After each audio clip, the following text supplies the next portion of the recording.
김문수 후보 이제 캠프의 박종진 전략기획본부장이 오늘 아침 김현정의 뉴스쇼에서 한 말이 김문수 후보가 나를 이 자리에 앉혀놓은 사람은 더불어민주당의 서영구 의원이다.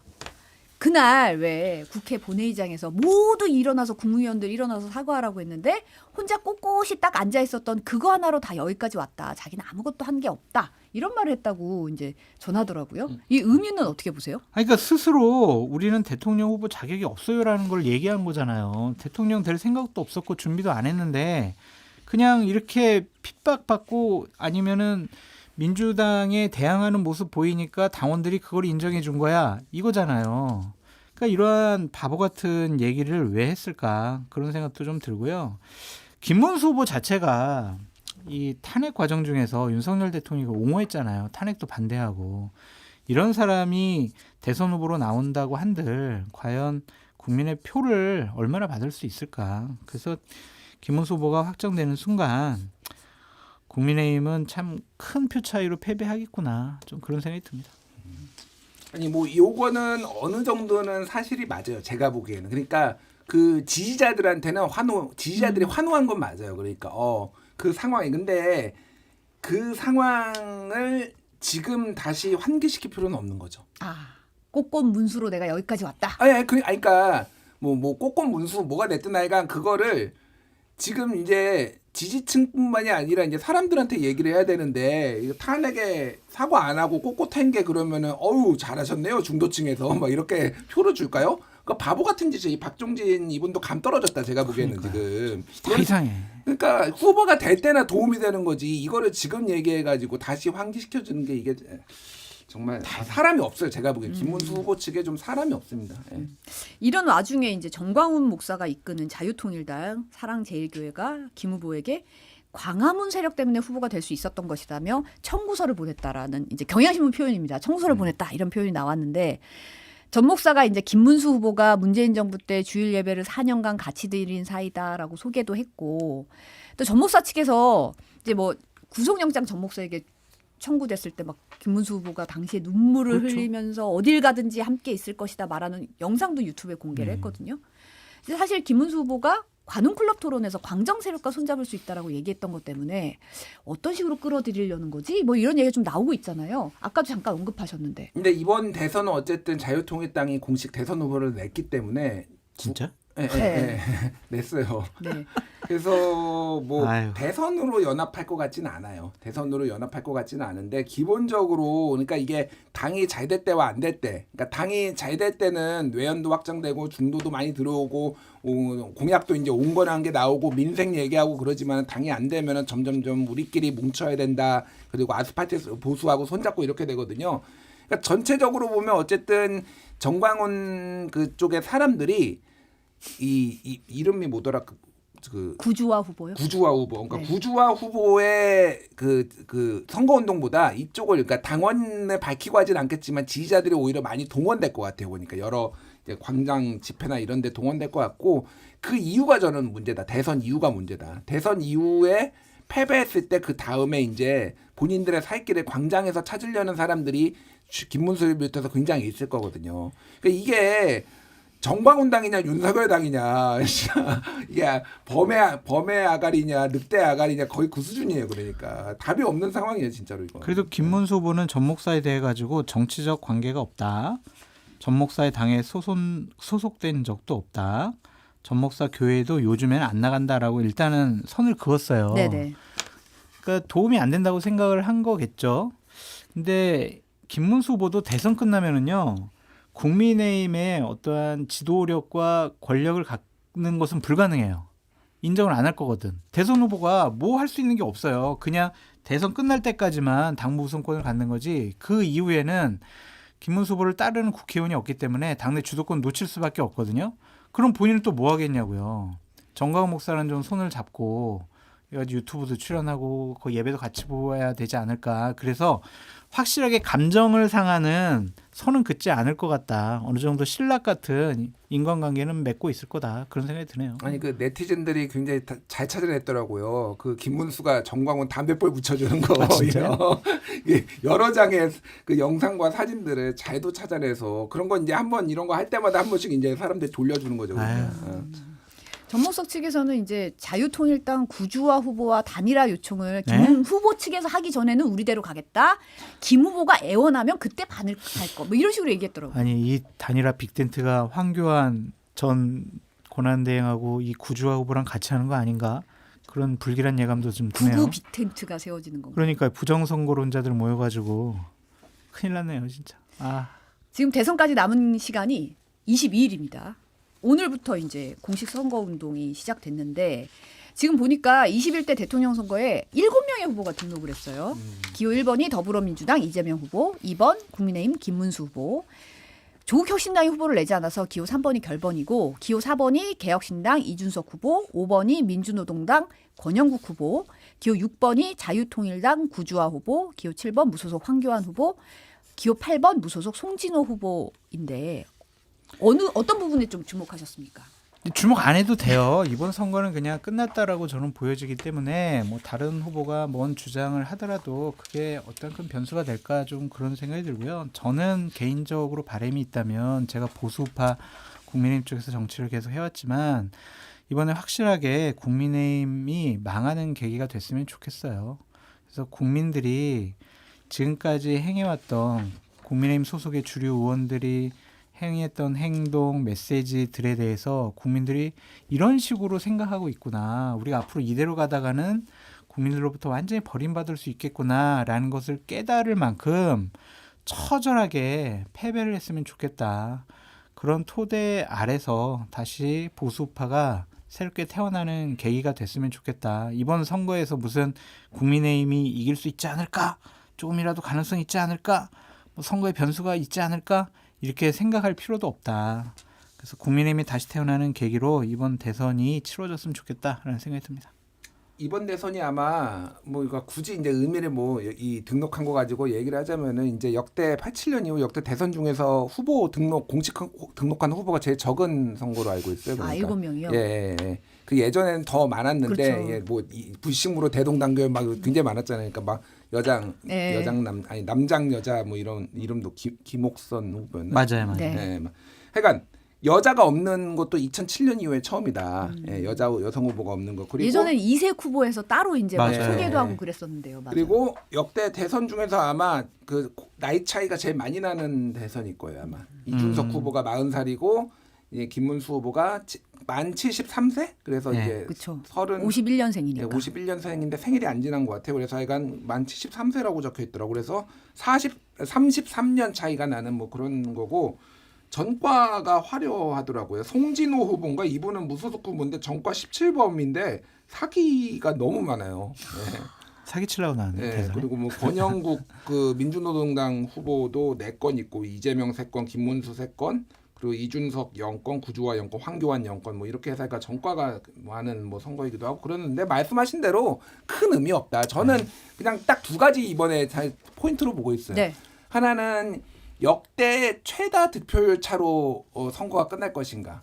그러니까 2007년에 이제 이명박 그 정동영이 48대 26으로 22% 포인트 차가 났거든요. 네. 그거보다 더 날 것인가 덜 날 것인가. 그게 이제 첫 번째 제 관심이고 두 번째는 이준석이 10%를 넘길 것인가 못 넘길 것인가. 그러니까 지금 얘기를 좀 들어보면은 보수 진영에서 이제 투표를 포기해야 되나, 뭐 이준석을 찍어야 되나, 뭐 어떻게 해야 되나 되게 고민이 많더라고요. 지금. 뭐 반사이익이 보고 있다. 뭐 이런 얘기도 나오긴 하더라고요. 뭐 지금은 어쨌든 그러고 있는데 그래서 이준석이 10%를 넘을 것이냐. 그게 이제 저는 중요한 게 돈도 돈인데 그러면 이준석을 중심으로 보수가 다시 이제 그 집을 재건축을 할 수가 있느냐. 이게 좀 관건이거든요. 한 자릿수면은 좀 많이 힘이 딸릴 거예요. 그러니까 그렇죠. 나중에라도. 그래서 두 자릿수가 되느냐 안 되느냐가 조금 보수의 향방이 중요할 것 같아요. 저도 하나만 추가하면은 이재명 후보가 역대 최다 득표율을 얻을 수 있느냐 없느냐. 그러니까 박근혜 전 대통령이 51.5%인가 얻었는데 그거를 뛰어넘을 수 있을까? 그것도 한번 관전 포인트다라고 말씀드립니다. 오늘 공식 선거 운동 뭐 주요 후보만 좀 살펴보면 이재명 후보는 오늘 오전 10시에 광화문 청계광장에서 출정식 열고 광화문이라는 이름 그대로 이곳에서 국민 여러분이 칠흑 같은 내란의 어둠을 물리쳤다. 국민 이기는 권력은 없고 나라를 책임지고 이끌어가는 것도 국민이라고 강조했습니다. 이제 아무래도 내란 종식을 가져가겠다 이런 얘기를 좀 하고 있는 것 같아요. 광장의 민심을 다 받들어서 대선 승리를 하겠다라는 의지의 표현인 것 같고요. 어쨌든 광장에서의 국민들의 목소리가 윤석열 정권을 끌어내린 거잖아요.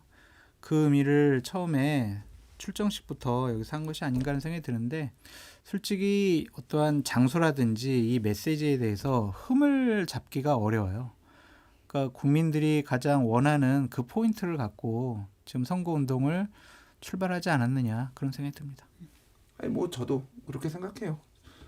그러니까 뭐 최근에 이재명 후보의 뭐 이런 발언이나 이런 메시지나 이런 뭐 정책이나 이런 게 별로 크게 흠잡을 게 별로 없어요. 그러니까 굉장히 캠프 측에서 몸조심하는 것도 있고 뭐 논란이 된 건 이제 사법부 압박 뭐 이런 정도의 논란 정도 빼놓고는 최근에 좀 흠잡을 게 별로 없는 것 네. 같아요. 오늘 보니까 유세 현장에서 흰 방검복을 입고 그 위에 맞아요. 선거운동복 입는 모습이 좀 눈에 띄긴 하더라고요. 안 그래도 요즘에 이제 뭐 그런 제보들 많이 들어오고 있다고 얘기를 하긴 하더라고요. 경호가 40명이 붙었대요. 그리고 오늘 제가 이제 그 CBS 아침에 갔다가 이준석 후보 만났는데 거기도 경호가 꽤 붙었다. 그 10명 정도 붙었는데 어쨌든 총리급으로 지금 모든 주요 후보들한테 다 붙었다. 근데 이재명 후보는 특히 지금 여러모로 네. 뭐 당연히 제 야당도 아니죠. 제1당의 이제 대표이기도 하고 차기 대통령이 유력하기 때문에 엄청나게 많이 이제 이건 뭐 진짜 지금 상황에서 변수는 진짜 뭐 테러 이런 거밖에 없지 않나 그런 생각들을 하시는 분들이 꽤 있더라고요. 경호 걱정을 많이 주요 하시더라고요. 대선 후보에게 20명 내외의 경찰에 경호팀이 붙어요. 그럼 공식적으로 붙는 거고 이재명 후보 같은 경우에는 사설 경호팀도 별도로 꾸려서 활동하고 있다고 하더라고요. 근데 뭐 진영을 떠나서 지지하는 후보를 떠나서 후보들의 신체에 위협을 가하는 그러한 일들은 벌어지면 절대로 안 됩니다. 그래서 몸조심도 하시고 국민 여러분들께서도 과잉 흥분하지 마시고 차분히 지켜보셨으면 좋겠네요. 김문수 후보 같은 경우는 새벽 5시에 송파구 가락시장에서 선거운동 시작했는데 이제 시장 상인들이랑 뭐 이렇게 아침 식사 먹는 장면도 보이고 했는데 눈에 띄는 거는 이제 비상대책위원장으로 내정된 김용태 의원과 함께 동행을 하는 모습이 보였어요.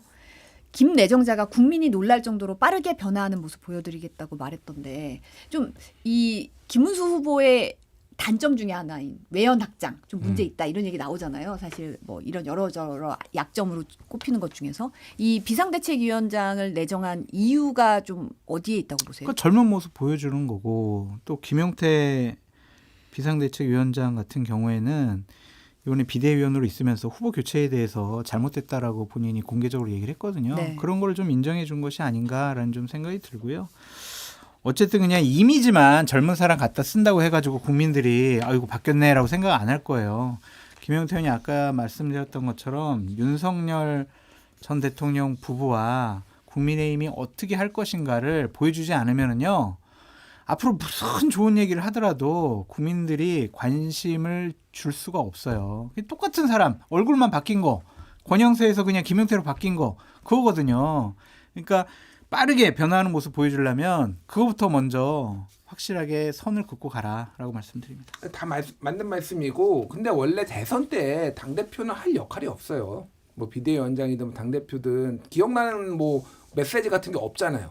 기억나는 게 이준석 하나밖에 없어요. 윤석열하고 막 계속 가출했다 막 이러니까 그 정도로 사실은 당대표 존재감이 없는 거고 이게 완전 딜레마인 게 말씀하신 대로 이제 김용태 젊은의 약간의 이제 그 상대적으로 개혁적인 보수고 말씀하신 대로 이제 유일하게 반대 비대위원 중에서 후보 교체하는 거나 반대한다 한덕수 교체하는 거 그러니까 충분히 임명할 만한데 본인도 이제 어쨌든 전국구로서의 어떤 인지도를 높이는 건데 윤석열을 쳐낼 수 있을까요? 김문수가 원하지 않는데.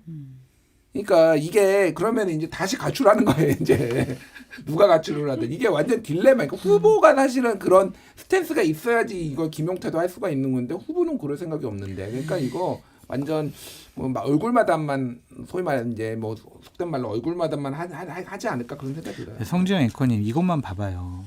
이재명 후보 같은 경우에는 성남, 판교, 화성, 동탄, 대전 반도체 과학기술 그리고 광장에서 출발하고 딱 이렇게 컨셉을 잡아가잖아요. AI 반도체 과학기술. 그런데 김문수 후보 측은 송파구 가락시장에서 선거운동 시작을 하고 현충원 갔다가 대구 서문시장 간단 말이에요. 시장밖에 안 간단 말이에요. 이거부터 선거 컨셉이 처음에 딱 드러나는 거예요. 시장만 방문하는 국민의힘 후보들에게 어떠한 대한민국의 미래를 볼 수 있냐고요.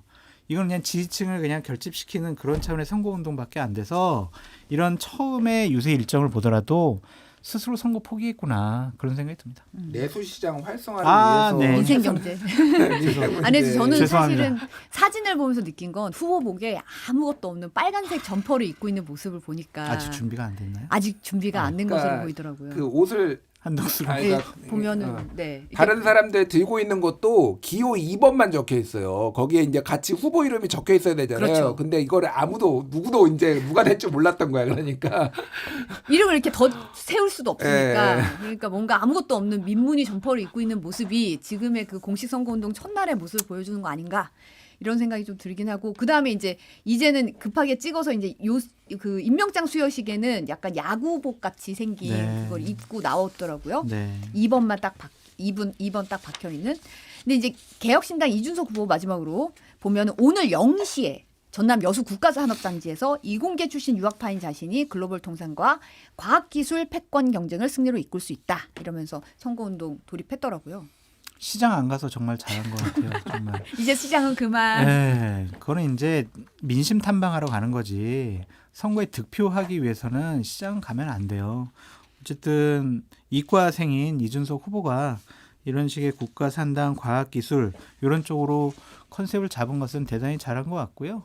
어쨌든 15% 이상 얻고 특히 대구, 경북, 부산, 경남, 영남권에서 어느 정도 득표를 할 수 있을까? 저는 그게 더 관심이 가요. 만약 거기서도 두 자리 숫자 이상의 득표를 얻을 수 있다면 보수 우파의 미래 지도자로서 영남 쪽에 있는 국민들과 당원들도 인정을 해주는 거라고 보여지거든요. 그래서 15% 득표할 수 있을까? 그게 관심이 갑니다. 장 소장의 이 멘트를 한동훈이 싫어합니다.